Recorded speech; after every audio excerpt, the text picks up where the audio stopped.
Every new day offers a secret passage, not to the noise, but to yourself. As the Buddha said, your feelings become your reality. Your imagination shapes your world. Yet most people wake up only to fall back asleep. Not in bed, but in life, mindlessly scrolling, absorbing ideas that don't belong to them, chasing a reality that leaves them exhausted. But what if your morning became your power? What if the first thing you said to yourself could shape your entire day? Your mood, your peace, your focus, your life. In this video, you'll discover 5 life-changing truths to tell yourself every single morning, rooted in Buddhist philosophy, mental clarity, and true inner change. 1. I am not my thoughts. I am the quiet awareness beneath them.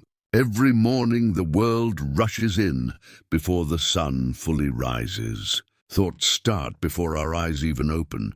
Yesterday's concerns, today's pressures, tomorrow's anxieties. And most people suffer before they've even left the bed, not from pain in the body, but from the noise in the mind. There is a quiet storm that brews in our heads, and it steals our peace silently. But the first truth you must tell yourself each morning is this: I am not my thoughts. I am the awareness observing them. It sounds simple, but it holds the power to shift your entire day.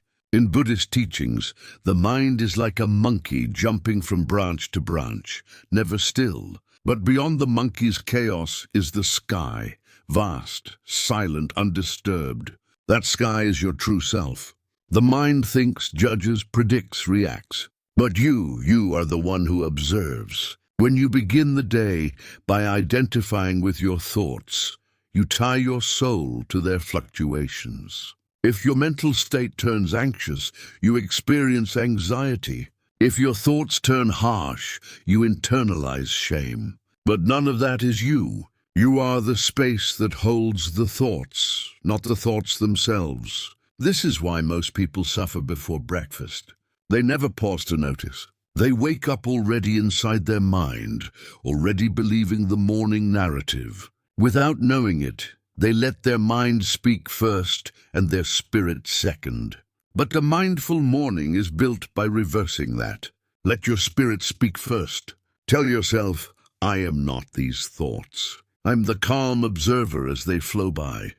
This truth changes everything, because once you create that space, just a moment of awareness, you're no longer trapped in the storm. You are sitting beside it calmly, like a wise soul resting under ancient branches, unmoved by the wind.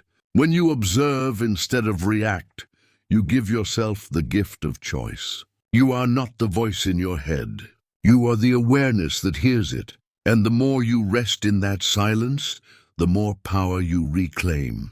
So tomorrow morning, before the world has a chance to enter your mind, pause. Sit at the edge of your bed, close your eyes, breathe in and speak this quietly to your heart. I'm not my thoughts. I'm the stillness holding them. 2. All that I need already resides within me. In the early hours, when the light is still soft and the world is just beginning to stir, a subtle false belief arises, a quiet lie that whispers, you are insufficient. It arrives before your feet touch the ground, a thought that says, you must evolve more, attain more, show more.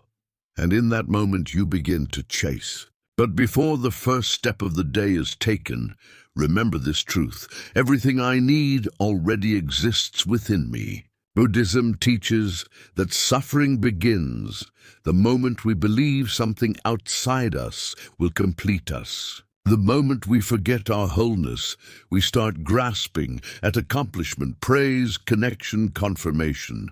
It becomes a loop. We run toward things thinking they'll fill an inner emptiness, only to find that the more we run, the more distant peace becomes. Because peace cannot be found in things. It is already there like peaceful water under shifting waves. In the morning, this illusion of lack is strongest. It's in the endless scroll of comparison, in the mental checklist of all you haven't done yet, in comparison, inner criticism, the pressure to achieve more.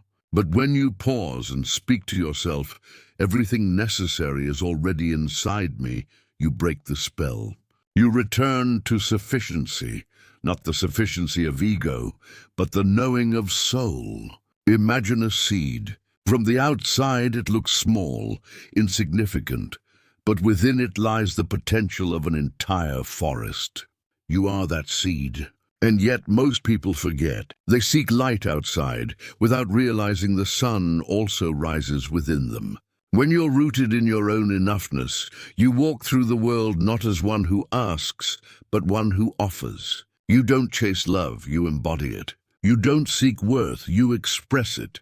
So each morning before the noise begins, return to this truth. Gently touch your heart center. Close your eyes. Breathe gently and remind yourself, everything I need is already inside me. 3. Nothing outside me has the power to disturb my peace. A tranquil force lives in your core, a strength not born from force, but from stillness. Each morning the world begins to stir with disorder, commotion, pressures, anticipations. Some will come with anger, some with judgment, and without awareness you absorb it. But here is a truth that can change your entire day. No external force can shake my inner peace. You are not a sponge meant to soak up the moods of others. You are a reflective surface that observes without clinging. In Buddhism, we learn that suffering often comes not from what happens, but from how we carry what happens. The moment you internalize another person's chaos, you lose your own center. To live with calm in a chaotic world is not weakness. It is mastery. True detachment isn't shutting down your heart, but expanding your awareness. It is loving while staying whole, assisting without grasping, hearing without internalizing. Imagine a calm, undisturbed lake. Stones may be thrown, winds may blow, but the depths remain undisturbed. This is the practice. To let the world touch the surface, but never shake your foundation. You are not responsible for the climate of others' thoughts. Their anger is not yours. Their fear is not yours. What defines you is how you return to yourself after being pulled. Each morning you get to choose. Will you shoulder everyone's burdens or traverse life with centered stillness? Say to yourself gently, nothing outside me has the power to disturb my peace. 4. Today, I pick mindfulness over stress. Most people wake up already running, not with their feet, but with their mind. The pressure begins before the eyes fully open.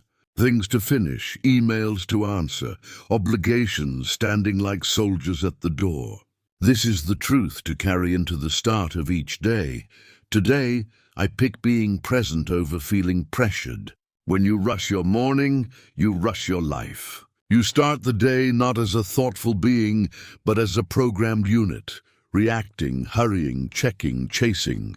Before you've taken your second breath, the day is already in control of you. But Buddhism reminds us to return.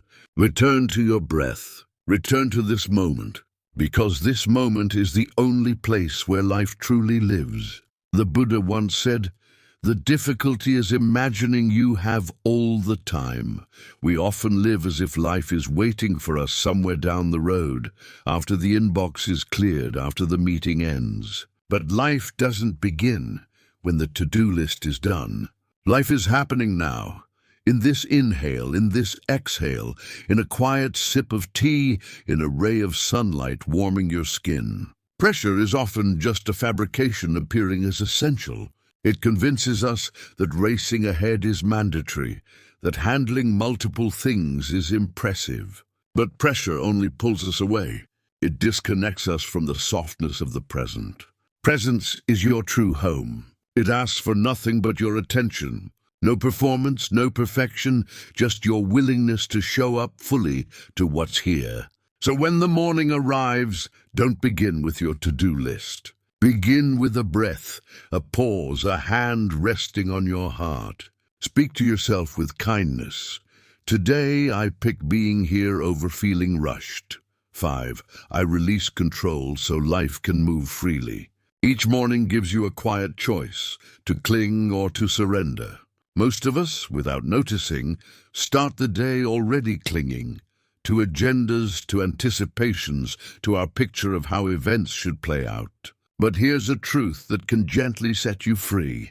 I am letting go so life can flow. Attachment is a gentle sort of cage. You may not see the bars, but you feel the weight. The drive to orchestrate, the terror of alteration. Buddhism teaches that suffering begins where attachment takes root. The moment you say, "This must happen," you invite fear. But life, like a river, was never meant to be forced. It was meant to be followed. Your plans matter, but they're not meant to become chains. When you hold on to endings too hard, you block what's trying to unfold. Letting go doesn't mean giving up. It means joining the river's path, believing in wisdom larger than yours. Bamboo moves with the air current, not because it's weak, but because it knows how to stay standing. In that surrender, you don't lose your strength. You discover it. So speak softly to your soul as the day begins. I release the need to control. I let go of how I thought things had to be. I allow life to lead me. The more you loosen your grip, the more your life begins to flow, like breathing, like rivers, like moments passing. You move with life instead of struggling against it. As the Zen teaching says, when the mind rests, truth emerges to speak. Begin each day by attending to your soul and watch your surroundings manifest your inner tranquility.